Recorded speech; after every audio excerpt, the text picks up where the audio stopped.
Hey guys, welcome back again, gamers, to the show that still will not be named, but that's okay. One day we'll figure it out.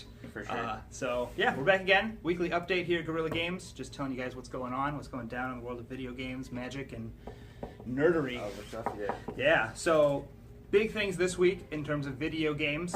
We had Madden 17 release and Deus Ex Mankind Divided. Madden is Madden again. You know, you got your football. They're boasting some improvements to all aspects of the game. So with offense, you've got some new ball carry special moves. Defense, they're boasting a better AI.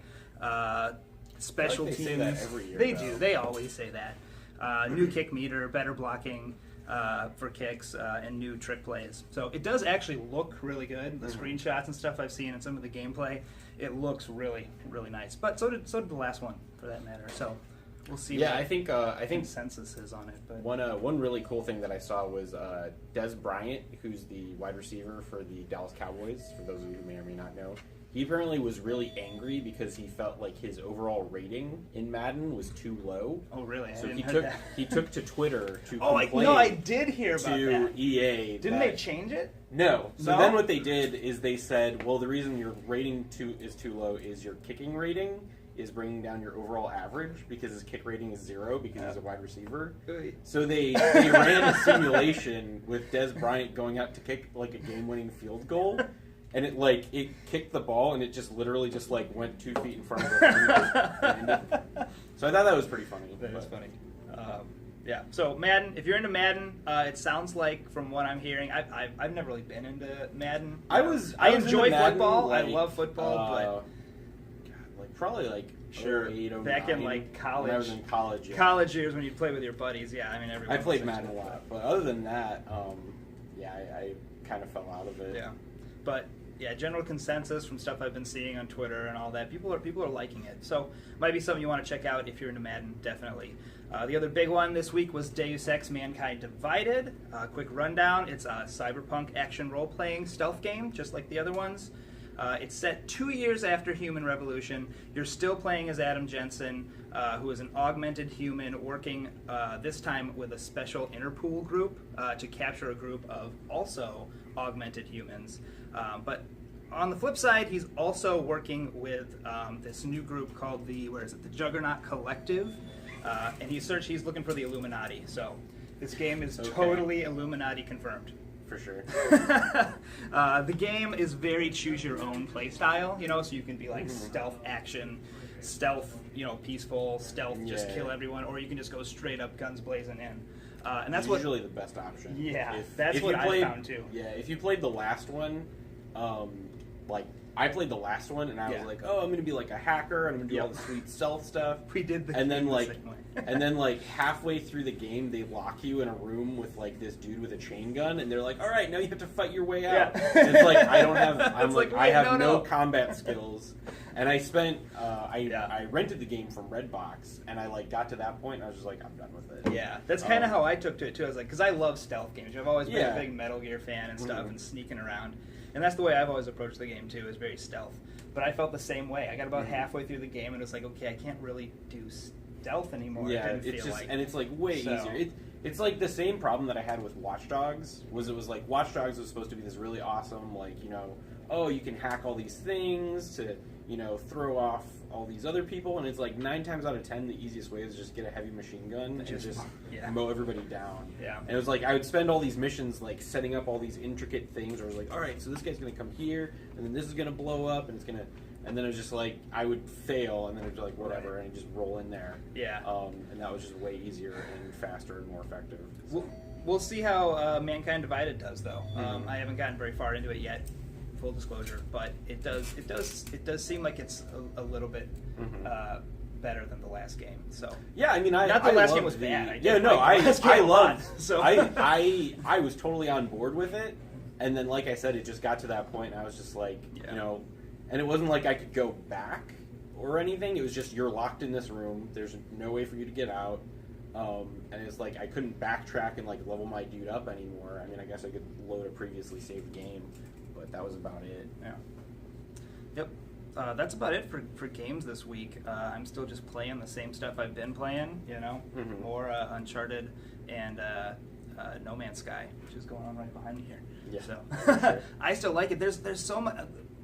It's starting to annoy me, the amount of hate that it's getting online. Yeah, I understand I can see it. that some people don't like it, and that's fine, but they're just bad-mouthing it so bad, and that makes people like me feel bad for liking it, But I mean, I guess to each his own. Yeah, exactly. I think it's the way that people are talking about it and pitching it. It's very easy for people. It's sort of like what happened with Star Wars Battlefront, right? Yeah. Where like the expectations were completely different than. That also had a very nostalgic aspect to it, where people were like, everybody thought it was going to be like Star Wars Battlefront 3, yeah. and DICE the whole time was like, no, it's not going to be that. Don't go in thinking that way. Yeah. But everybody thought that way, and it was like, if you went in thinking it was going to be Battlefront 3, you were going to have a bad time, and you're going to be disappointed. Yeah. But if you were going in expecting, DICE's version of the Star Wars game, you got exactly what you were expecting. Maybe that's what I was. I had played the beta pretty extensively, so I knew exactly what I was getting into, and I had a blast. That's why you with enjoyed the game. it. Yeah, exactly. Yeah. And maybe that's why I'm enjoying No Man's Sky, because they did. People are saying that they misled them because everyone thought it was going to be this big multiplayer universe with lots of that going on. So people are really mad because they feel like they were misled, and maybe that's a bad communication on Hello Games' part. I never really got that from the stuff I was watching about it. Of course, I wasn't paying attention to that. I was more interested in this world exploring, Yeah, for sure. Just what the game is what I was excited for. So I think that's probably why I've been enjoying it so much. But I mean, I think the same thing happened to, what was that game that, I think it was like Firaxis came out with, where you would like build your own planet? And then you could like follow the journey of some species through the stars or something like that. Oh, what was the name of it now? I'm drawing a complete blank. Anybody? No? Nobody? No. Nobody? All right. Okay. But it was the same. It was the same Yeah. deal. Everybody was expecting this like big, huge thing, and they're Yeah. just like, and then like the final product just didn't live up to Right. some people's expectations. So. With this day and age, though, with DLC and the craziness that is DLC, I mean, this game has so much potential. Yeah. It's got a really good base. I mean, it's got... I forget what they said, how many billions of planets. I just feel like the this argument game. of like, oh, this game has so much potential, I feel like you can only take that so far. Right. It's like, well, then why didn't they just make that game? Right. Instead of being like, here, pay $60 for this thing, And then later we're going we'll give to you more. add other stuff on later. No, yeah, I see that argument as well. But regardless, I'm still enjoying the game for what it is. Yeah, for sure. And personally, I'm looking forward to what they can do with it if they don't get burned at the stake here before they can get anything out. So, yeah. Personally, I've been playing Beyond Good and Evil. They released that for free on the Xbox, if you have Xbox Live. Yep. So I downloaded that. I've been playing through it. I never actually got a chance to play it on console the first time it was around. It is the HD version too, so it's got like new updated graphics, all that cool stuff. Yeah. So it's really good if you're a fan of like. It has like a very Fable feeling to it. Like it's got kind of like a similar combat system. It's a sci-fi kind of like. It's a lot more puzzle based, like where you kind of have to like figure things out than it is more fighting. So I like it a lot. You play a photojournalist who has to like go around and like uncover this big huge conspiracy. So it's pretty sweet. Yeah, Beyond Good and Evil's got a big fan base. Mm-hmm. Everyone's really wanting them to announce the sequel. The sequel, yeah, for sure. Well, that's cool. That's about it for video games. We can move on to Magic the Gathering. So Conspiracy drops today, technically. Once again, I feel like I've been saying this a lot. If you haven't tried it out, it's awesome.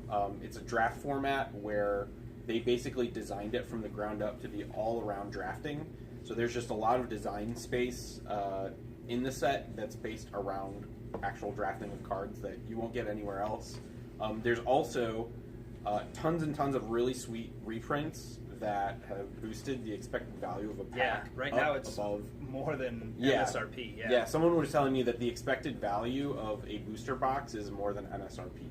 So, better go out and get one. Yeah, exactly. It's got stuff like Show and Tell, Berserk, Inquisition of Kozilek, Burgeoning, Phyrexian Arena, Birds of Paradise. I'm sure I'm forgetting a bunch, but Yeah. those are the big ones. People are also expecting Duretti, which is the new red-black Planeswalker, is going to have a big impact in Vintage, since you can basically just play your Moxes, use your mana to play Duretti, and then use your Moxes to blow up your opponent's Moxes. So everybody is expecting that to do well. Everybody thinks that Leovold is also going to be all over the place in Legacy, just because in a format where Brainstorm is the #1 card, telling your opponent that he can't draw more than one card per turn is just backbreaking. So that's so. Not only are the cards really cool, but the drafting format's also really sweet. Yeah. So we're going to be running conspiracy drafts every Saturday at 1 p.m. Our first one is this Sunday at 1 p.m. This Sunday, but for the next 3 weeks, we're going to yeah. be doing them on Saturday at 1. It is Conspiracy Take the Crown. That's why I'm wearing this guy right here. These are the actual crowns. Yeah, right here. This is the one that I made. I made this in my basement out of cards and in his downtime from painting models. Exactly. In the meantime, in the between time. These are the ones that Wizard sent us, though. Yeah, and so we have a debate going on here. Yeah, so this is the one that they sent us. Which when this you is put how it you're together, supposed to put it together. This is how you're supposed to put it together, and I think this is absurdly small and doesn't really look that impressive. I like it. This is the one that I made, where basically, for whatever reason, they wanted you to wrap the crown twice, and so this one you can actually sort of put on. It is still really small. Hey, if you put it on the head of a toddler or something, I'm sure this one would fit. This one would fit on my Pokeball. Yeah, here. for sure. I mean, look, there you go. So I don't know. I like the little one, but whatever. I don't know. I think this one was cooler. Sure. But these are the crowns that we will be passing around during the conspiracy event. As you become the monarch, you get a crown, and then that's a whole new game mechanic. And then one really cool thing about, I think the coolest thing about the whole conspiracy thing is that they didn't actually spoil all the cards in the set. Yeah. They had a bunch of pre-release events at certain stores over the weekend, and there were still about 50 cards. I think it was 50. It was a lot of the set they hadn't actually spoiled. So people had no idea that show and tell was even in the set. Right. And so people were taking pictures of the cards as they were opening them and posting them on Twitter, look, show and tell's in the set, Berserk is in the set, all these crazy value cards. That was cool. And then in fact, there's actually, after they posted the complete spoiler, they said there's 221 cards. There's actually an alternate art foil version of Kaya, which is awesome. 222. And I guess it's every foil version of Kaya is going to be this alternate art. So there will be no foil regular versions or regular alternate art versions. So I think that's awesome. The art itself is really cool. It's similar to what they did with Eugen back in Fate Reforged when they had those little Eugen Fate boosters. Here's the problem with foils from a store standpoint and from buying and selling. It's really hard to move foils. Yeah. And I feel like having an alternate art as the foil will help with that issue. Because people are like, oh, do I want to spend so much more just to get basically the same card and make it shiny? Well, that was whereas now it's this is different art and everything. A regular Eugen back in the day was $40, and the foil alternate art one was $250. Yeah. It was, and that's what insane. she is currently. Yeah. I think she $15 standard, and then the foil one's at $120 currently. So I think that helps with the whole foil art. Yep. It's Legacy players love their foils. Yeah, well, yeah. I'm just talking in general, just for foil value. I think that's cool. Also, last weekend was SCG Somerset, so it was an invitational. So they did Modern Open, Legacy Open, Standard Open, and then the Invitational. Brandon Osborne won the Legacy Open with Storm. Jared Toe won the Standard Open with Black Green Delirium. And then Thomas Smiley won with Bant Drazi. So it's it's not bad enough that you have to play against only Bant decks in Standard. Now Bant Drazi is also taking over Modern. So once they take over Legacy, then it's just going to be why are we even doing this anymore? And then they'll do some fixing. Yeah, and then the Invitational winner was Liam Lonergan. So all those deck lists are posted up on the internet, so you can go to like SCG or MTG Goldfish or whatever your site of choice is. Check those out, get some ideas. Yeah. The big one is apparently Dredge is like taking over Modern. So if you go to any Modern events soon, make sure that you're packing Rest in Pieces, Relic of Progenitus, Rakdos Charm, all that good stuff. That sideboard built up. Yeah, for sure. Cool. Anything else Magic related? Not really. Magic World starts on Thursday, so that's going to be pretty cool. It's going to be the best players playing at the highest levels. That's always fun to watch. Yeah, absolutely. Sure. And then PAX is next week too. Yeah, PAX West, right? Yes, yeah, because they're doing Worlds and PAX at the same time. Cool. So there's probably going to be some kind of Kaladesh spoilers because they usually do that.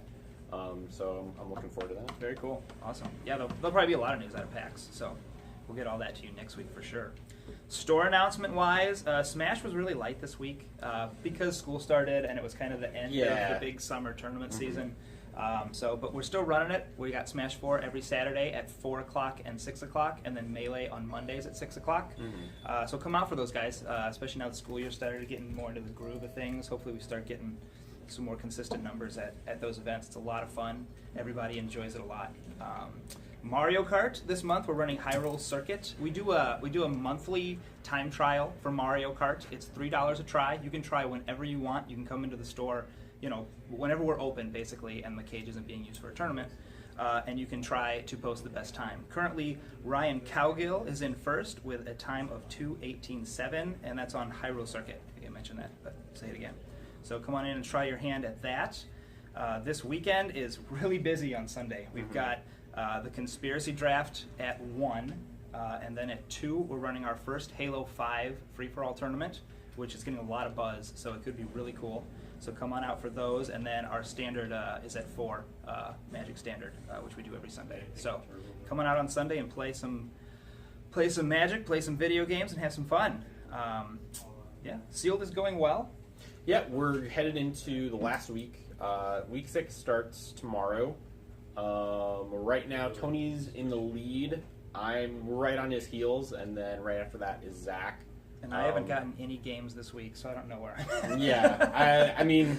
I need 3 games. I could continue to tell you about my deck. It's literally just like turn 3 Thalia, I win, is how a lot of them go down. Right. That's kind of how mine works, too. Yeah. So, cool. That's about it. Anything else you got? Not that I can think of, no. Okay, cool. Well, awesome, guys. That's it for this week, then. We'll see you next week. Do we have a question of the week? Question of the week. I don't know. Let's see. So what came out? Well, we talked about Deus Ex and No Man's Sky. So what is your favorite sci-fi game? There you go. My personal favorite sci-fi game is probably Knights of the Old Republic 2. Ooh, that's a good one. Or Mass Effect. Those are like my babies. Yeah. Oh man, that's a hard question because sci-fi is like what I play the most. Yeah. I mean, because you got I'm going to say all games. You got like your Halos. Yeah. You've got like Indigo Prophecy. That's a really good one. Yep. Yeah, I loved all. Scan the Sword. Kotars were amazing. Yeah. The older Battlefronts were also really good. I know you like the new ones, but the new one too. Halo. I've always been a Halo junkie. That's one of the only FPSs that I really love. So yeah, there's a lot out there. But yeah, tell us your favorite. We want to know your favorite sci-fi Post it in the comments video below. games. Down here. Yeah, it would be down here. And everything. Everywhere we post it, it'll be down here. So down there. All right, guys. That's it. We'll see you next week. See ya. Bye.